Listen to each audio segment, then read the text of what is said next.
Alright, boys and girls, I'm going to show you it's a darn good tool. I've had this for 20 years. Electric impact, electric rattle gun. It's a Dewalt. There we go. At the camera at an odd angle, it's kind of hard to see. It's a Dewalt, or Dewalt, whatever you want to call it. It is a, what is it, a DW290. Handy little booger. It's about a $200 gun when it was bought. I don't know what they run now. I'm sure they're probably $300 now, and made in China. I believe this one, actually, I seen on Summers, this blasted thing was actually made in the United States. It's a division of Black & Decker, of course. Yeah, this one was actually made in the USA. Hallelujah. Something that ain't made in Ching Chang Chong, China. Yeah, I stole it from somebody. Tell me who I stole it from. Well, anyway, the other night, I was using this thing, and I'll tell you what I'm doing in a minute. I was using it, and it was just like it had no freaking power. None whatsoever. And it just sounded funny. Well, I done a little research on it. These are brushes. You take them out. Whoops. We got a brush that's broke. I done a little Afro engineering and stretched this out and all that good stuff. And, see, my brushes are actually still pretty good. But it's, you know, I've hammered on some stuff and got it hot, I'm sure is what's done this. You know, no fault of the gun. It's just, you know, age and wear.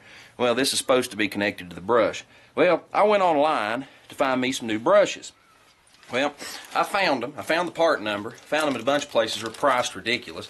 I actually wound up buying them off of a company on eBay, Tri-City Repair or something like that. Well, anyway, they had them. Original manufacturer brushes for it. And I wound up paying like less than $15 shipped and all. And if you look at the brushes, you can really tell that, where are we at? There we go, they're side by side. They're not wore real bad, but you notice the spring's all compacted and everything. It's been overheated. But anyway, as far as replacing these brushes, this is real simple. I mean, simple as the day is long. You just set them in the hole. Well, you try to work at it. They will go, I promise you. They're a little tight. It's all good. Slipping down in there. And the spring backs it, and then this little plug screws back in, and it's pretty easy to do. Well, I'm not going to say it's easy to do, but it's simple to do. You've got to get it started and then take a screwdriver. Granted, this screwdriver's not big enough for this. I should have a humongous screwdriver out here doing this, but I didn't feel like going and getting one. It'll work. And you screw this cap down. And that, if you be real careful and you keep a screwdriver centered in that cross of that, you can use a regular screwdriver if you're real careful. Well, anyway, that's one brush replaced. And then we're going to flip this gun over the other way. Hopefully you can still see. We're going to pop this side out. This side actually looks better. This side's still got spring to it. See, this brush, really, this brush right here, let me get it back in the camera shot. Granted, it does have a little wear on it. It's not near the wear of the other one. And I'm assuming the wear on the other one's just because it's been overheated and loose. I don't really know. This brush right here really doesn't need to be replaced. But it's getting replaced anyway. It's getting replaced with a brand darn new one. And we'll keep this one on the shelf for a spare. We've got a new one, why not put it in? So what we're going to do, we're going to get this brush started. Granted, again, a little tight, no biggie. It's supposed to be snug. You know, that's what holds it, keeps it from backing off. And the spring keeps it pushed in, keeps it in contact with the commutator. On the end of the rotor, or the, what are you going to call it, armature. And we're going to tighten this back up. Oops, I nicked my little plastic cap again. You know, I'm not real worried about that. You know, it comes down to it. I've got some humongous blade screwdrivers. In the future, I can still get that out, even though I've nicked it to where a regular screwdriver won't fit it, you know. Is it correct? No. Do I care? Not really.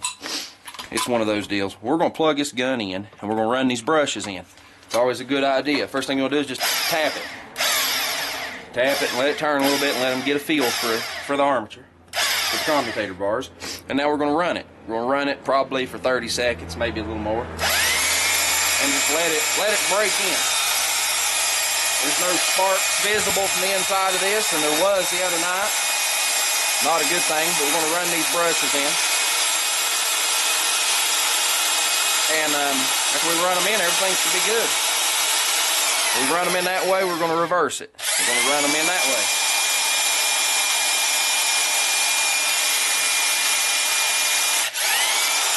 boy, you can feel the torque difference in this bad boy. I mean, watch it jerk. Doing that right there is actually what chips these brushes. You can see those little chips on it. That's the whole where you do that noise and try to, you know, free something up, because you can always tighten something a little bit and then back it off, break the rust.